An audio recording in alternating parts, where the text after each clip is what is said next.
अगं ऐक ना, पाणी दे ना. घ्या तुमचं तुम्हीच. अरे घ्या तुमचं तुम्हीच. 1500 रुपये फक्त आलेत तर एवढा रुबाब आहे. 15 लाख जर पाठवले असते, अरे मिरची तर तिखट लागली म्हणून पाणी मागतोय, तर म्हणे घ्या तुमचं तुम्हीच.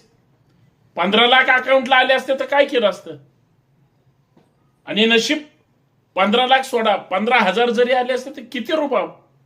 म्हणजे माणसाला तिखट लागले, मिरची भजे खातोय, आणि जर तिखट लागलं तर ते पाणी देऊ शकत नाही. कठीण आहे. 1500 रुपयाने प्रत्येक घरात इतकी अडचण करून ठेवली, मी कल्पना पण नाही करू शकणार. धन्य लाडके भावा, कुणालाच नाही वाचवू शकत तू. घरात ते प्रॉब्लेम काय वाचवणार.